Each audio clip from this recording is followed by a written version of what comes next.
vlogs. இன்னைக்கு நம்ம என்ன பார்க்க போறோம்னா சொரா புட்டு தான் பார்க்க போறோம். வாங்க எப்படி செய்யறன்றத வீடியோக்குள்ள போய் பார்க்கலாம். சொரா வந்து நல்லா க்ளீன் பண்ணி மஞ்சள் தூள் போட்டு எடுத்து வச்சிருக்கேன். இதை வந்து ஒரு இட்லி பாத்திரத்தில் வச்சு வேக வச்சு எடுத்துக்கலாம்.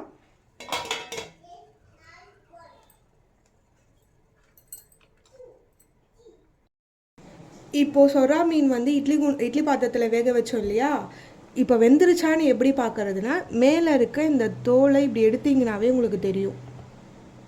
சூடாக இருக்குது. ஐயோ ரொம்பவே சூடாக இருக்குது. இருங்க, கேஸ் ஆஃப் பண்ணிக்கிறேன். இதோ பாருங்கள், ஈஸியாக இந்த மாதிரி பிக்கிற மாதிரி வரும். அப்போ இது வந்து வெந்துருச்சுன்னு அர்த்தம். ஓகேவா? இப்போ அதை எடுத்து நம்ம இந்த தோலெல்லாம் எடுத்துடலாம். இப்போ சொரா மீனை வந்து இந்த மாதிரி அந்த எலும்பெல்லாம் எடுத்துட்டு இந்த மாதிரி பிசைஞ்சு வச்சுக்கலாம். இப்போது ஒரு மண் சட்டி வச்சுருக்கோம். அது சூடானோடனே ஒரு 3 கரண்டி எண்ணெய், 3 ஸ்பூன் எண்ணெய். 3 கரண்டினா பெரிய கரண்டி எடுத்து ஊற்றிடாதீங்க. 3 ஸ்பூன்.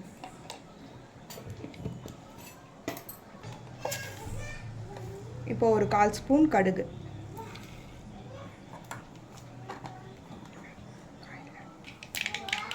இப்போது கடுகு பொரிஞ்சிருச்சு.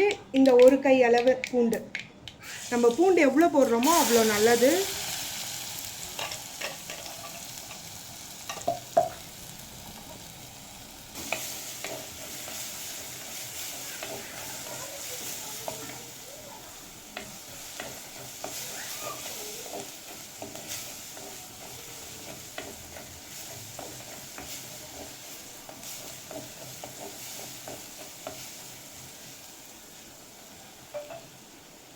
இப்போ பூண்டு கொஞ்சம் வதங்கினோடனே இதில் 2 பச்சை மிளகா பொடிசாக கட் பண்ணி வச்சுருக்கேன், அதையும் சேர்த்துக்கலாம். அதுக்கப்புறம் சின்ன வெங்காயம், இதையும் குட்டி குட்டியாக கட் பண்ணி வச்சுருக்கேன், இதையும் சேர்த்து நல்லா வதக்கிக்கலாம். இது வந்து ஃபீடிங் மதர்ஸ்க்கு ரொம்பவே நல்லது. அதனால் பூண்டு அதிகமாக போட்டு செய்யுங்க. பூண்டும் சின்ன வெங்காயமே போட்டிங்கன்னா டேஸ்ட் நல்லாவே இருக்கும்.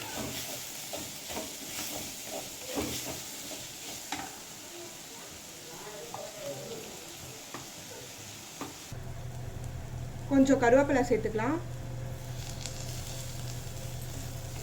இந்த அளவுக்கு பூண்டும் வெங்காயமும் நல்லா வதங்கணும்.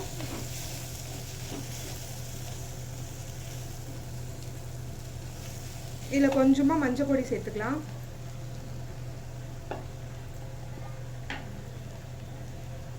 இந்த அளவுக்கு மஞ்சள். நம்ம க்ளீன் பண்ணும் போதே மஞ்சள் தூள் போட்டு க்ளீன் பண்ணியிருக்கோம், அதனால் நான் கொஞ்சமாக சேர்த்துருக்கேன்.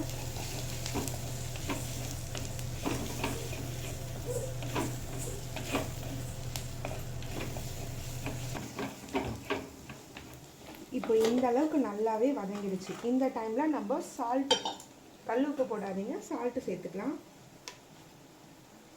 கொஞ்சமாக நம்ம மீனில் கல் உப்பு போட்டு கழுவி இருக்கோம். உங்களுக்கு டேஸ்ட்டுக்கு ஏற்ப சால்ட்டு சேர்த்துக்கோங்க. சேர்த்து இதையும் நல்லா மிக்ஸ் பண்ணி விட்டுடலாம். இந்த பூண்டு போட்டதுனால ஒட்டி ஒட்டி தான் உங்களுக்கு வரும். ரொம்ப ஈஸியானது இது. ஃபீட் பண்ணுற மதர்ஸ் எல்லாருமே இதை சாப்பிட்லாம், ரொம்பவே நல்லது. இப்போ நம்ம பிசைஞ்சு வச்சுருக்கோம்ல இந்த மீன், இதோ கூட சேர்த்துக்கலாம்.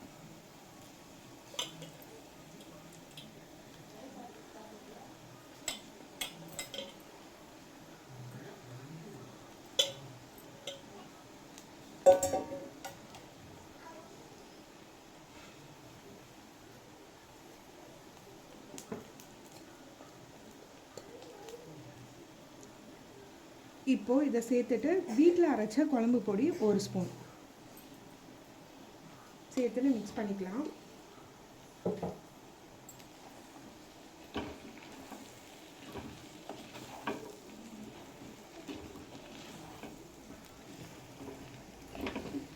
ரொம்பவே ஈஸியான சிம்பிளான ஒரு டிஷ் இது. குழம்பை வச்சு நம்ம சாப்பிட்றதோட இந்த மாதிரி பண்ணி சாப்பிடுங்க, டேஸ்ட் நல்லாவே இருக்கும்.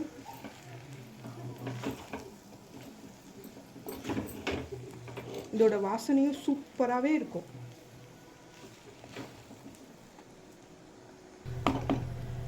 நல்லா இப்போ வந்து நம்ம மிளகாத்தூள் போட்டோம்ல, அதோட ஸ்மெல் போகிற வரைக்கும் கொஞ்சம் நேரம் வெயிட் பண்ணிக்கலாம். கொஞ்சம் நல்லாவே அந்த ஸ்மெல் போட்டோம். அது வரைக்கும் ஒரு 5 மினிட்ஸ் கழித்து நம்ம பார்ப்போம்.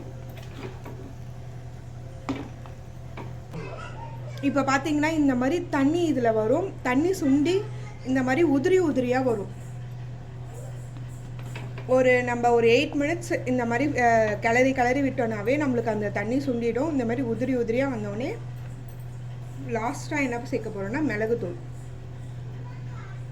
அதோட நீச்ச ஸ்மெல் வராமல் இருக்கிறதுக்காக மிளகுத்தூள் நிறையவே சேர்த்துக்கலாம்.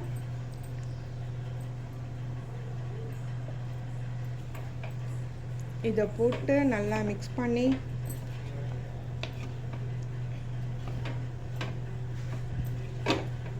ஆஃப் பண்ணோன்னு வச்சுக்கோங்க. சூப்பரான சொரா புட்டு ரெடி.